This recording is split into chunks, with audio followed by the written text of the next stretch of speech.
Mel Brooks, I love Mel Brooks. Well, he once said that tragedy is when I cut my finger. Comedy is when you walk into an open sewer and die.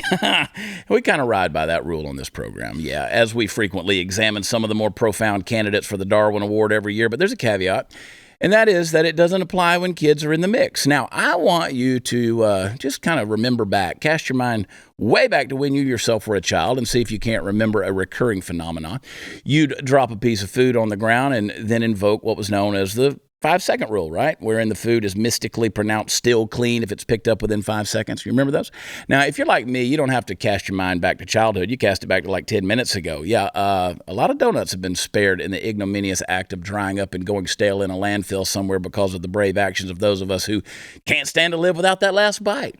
Probably the same can't be said for most vegetables, of course, but most of the time, this invocation, hearkening back to the Civil War surgery days in terms of germ propagation, understanding is nevertheless relatively harmless. You pick something up off the ground and you eat it. Then you go about your day. But every once in a while, shit goes a little sideways. In San Francisco, parents of a 10-month-old baby watched in horror as their child began all of a sudden to get dizzy and lose the ability to breathe. And why, you might ask?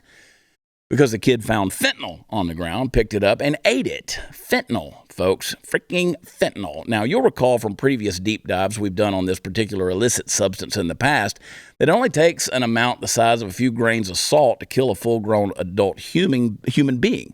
Fentanyl is one of the more dangerous substances floating around and dissolving into the American public at large right now. And hell, it's San Francisco, so the kid probably had his choice in a ground-based pharmacopoeia left in the wake of a homeless midnight rambling toward aimless shores. One wonders that a homeless person didn't offer to personally inject the child with a spare needle, but I digress. The point I'm trying to make is that unfortunately it's a dangerous world out there, and if you've got kids, especially really young ones, you got to keep your head on even more of a swivel than you used to. Now, that doesn't mean that you should panic, but a little bit of positive anxiety does a lot of proactive good in the world sometimes. Now, for the good news, this little dude survived. The mother gave him CPR until the paramedics arrived, and they were able to get to him in time, give him a dose of Narcan, and trundle him off to the hospital where he made a full recovery. Call it luck, call it God's grace, call it whatever you want. That's a couple of parents who've got a lot to be grateful for and who are probably going to be keeping a much keener eye on their offspring than even the before. So, folks, pray for our culture.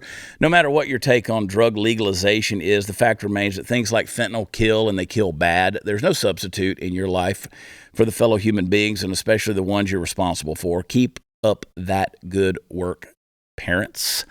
It's hard having kids these days, Sarah. Don't I know it? Don't you know it? Don't you know it? Right in the thick of it. Yeah, I don't know, man. And, did you see the Joe Biden clip where he said we got bigger problems to worry about than the southern border? Did you see that? No. Yeah, like he's been down like 100 miles from the southern border. And they're like, you could just kind of pop in to see how things are going. This was, day before yesterday. He's standing with his umbrella going, I got more important things to worry about. Like what? The inflation that you caused? Like what? Sending more of our tax money to Ukraine? Yeah. Like what? The gas prices that you've caused to skyrocket? Yeah, son of a